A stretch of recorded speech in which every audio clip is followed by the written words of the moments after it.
मेहनत बदलती है जिंदगी।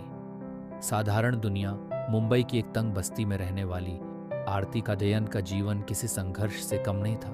पिता दिहाड़ी मजदूर, माँ घरों में झाड़ू पोछा करती थी और आरती रोज स्कूल से लौटकर अपनी छोटी बहन को पढ़ाती थी। घर के बाहर सीलन, अंदर उम्मीद का एक दिया, यही उसकी दुनिया थी। आरती का सपना था फैशन डिजाइनर बनना। जब भी वह टीवी पर बड़े डिजाइनर्स को देखती, उसकी आंखें चमक उठती। लेकिन हकीकत यह थी कि उसकी खुद की यूनिफॉर्म पर पैबंद लगे हुए थे। कई बार मोहल्ले के लोग ताना मारते, तेरी औकात है सिलाई मशीन चलाने की, पर पैबंद लगे हुए थे। कई बार मोहल्ले के लोग ताना मारते, तेरी औकात है सिलाई मशीन चलाने की, डिजाइनर बनेगी ये। आरती मुस्कुरा देती, लेकिन अंदर ही अंदर वह खुद से वादा करती, एक दिन मैं साबित करूंगी कि औकात मेहनत तय करती है, जन्म नहीं। रोमांच का आह्वान। एक दिन उसके स्कूल में यंग टैलेंट फैशन कॉन्टेस्ट का नोटिस आया। देश भर के छात्रों को इसमें हिस्सा लेना था और विजेता को दिल्ली के टॉप फैशन इंस्टीट्यूट में फुल स्कॉलरशिप मिलनी थी। संघर्ष का रास्ता आरती ने दिन रात मेहनत शुरू कर दी। पुराने कपड़ों से डिज़ाइन बनाना, यूट्यूब से सीखना और स्कूल के बाद दूसरों के कपड़े सिलना, यही उसकी दिनचर्या बन गई। उसके पास सिलाई मशीन भी ठीक नहीं थी। सुई बार बार टूट जाती, धागा उलझ जाता। एक रात माँ ने देखा कि वह मोमबत्ती की रोशनी में डिज़ाइन स्केच बना रही थी। आरती, सो जा बेटी, कल सुबह फिर काम पर जाना है। आरती ने मुस्कुराते हुए कहा, माँ अभी सोई तो सपना कैसे पूरा होगा।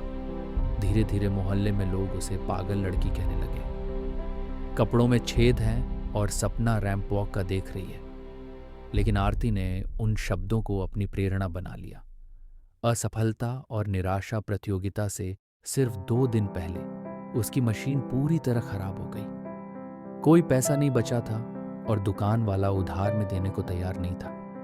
वह रोते हुए बोली, शायद माँ किस्मत सच में साथ नहीं देती। माँ ने उसके कंधे पर हाथ रखा और कहा, बेटी किस्मत साथ नहीं देती, मेहनत उसे अपने साथ खींच लाती है। आरती ने हार नहीं मानी। वह पास के सिलाई केंद्र गई और मालिक से बोली, मैं रात भर आपके काम के कपड़े सिल दूंगी, बस मुझे 1 घंटा अपनी मशीन दे दीजिए। वह पूरी रात वहीं रही। दूसरों के कपड़े भी सिल। दिल्ली के बड़े बड़े स्कूलों के बच्चे अपने शानदार कपड़ों और महंगे डिजाइन लेकर आए। आरती ने जब अपना ड्रेस जजों के सामने पेश किया तो सब चौंक गए। वह ड्रेस साधारण थी, लेकिन उसमें भावनाएं बुनी हुई थी, मेहनत, संघर्ष और उम्मीद। जजों ने पूछा, आरती ये कपड़ा कहाँ से लिया? वह मुस्कुराई, सर ये पुराने कपड़ों से बनाया है, लेकिन इसमें नया सपना बुना गया है। कुछ पलों के सन्नाटे के बाद तालियों की गूंज पूरे हॉल में फैली। विजेता है आरती तिवारी, मुंबई से।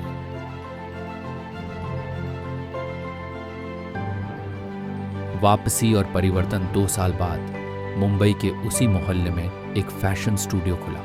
नाम था आरती क्रिएशंस। अब वही लड़की जो कभी दूसरों के कपड़े सिलती थी, अब दूसरों को काम देती थी। उसकी माँ उसके बगल में बैठी थी, आंखों में गर्व और खुशी के आंसू। कार ने उससे पूछा, आरती क्या तुम्हें अब किस्मत पर भरोसा है? वो मुस्कुराई और बोली, मुझे किस्मत पर नहीं, अपनी मेहनत पर भरोसा है। क्योंकि जब मैं टूटी हुई मशीन से ड्रेस सी सकती हूँ तो टूटी हुई जिंदगी क्यों नहीं जोड़ सकती। अब आरती अपने मोहल्ले की गरीब लड़कियों को मुफ्त में सिलाई और डिजाइनिंग सिखाती गला थी। वह हर क्लास की शुरुआत में एक ही बात कहती, सपना बड़ा रखो, चाहे जेब खाली, क्योंकि जेब का खाली होना कोई कमी नहीं, हौसले का खाली होना असली गरीबी है। परिवर्तन की सीख। आरती की कहानी यह सिखाती है कि किस्मत कभी भी मेहनत के आगे टिक नहीं सकती। जो व्यक्ति अपनी स्थिति को कोसने के बजाय उससे लड़ना सीख लेता है, वही अपनी जिंदगी बदल देता है। सपनों का रास्ता कभी आसान नहीं होता, वो कांटों से भरा होता है, लेकिन जो उन कांटों पर चलना नहीं छोड़ता, वो एक दिन फूलों की खुशबू बन जाता है। मेहनत बदलती है जिंदगी। जब तक तुम हार नहीं मानते, तब तक कोई भी मुश्किल तुम्हें हरा नहीं सकती। याद रखो, गिरना कमजोरी नहीं, रुक जाना हार है।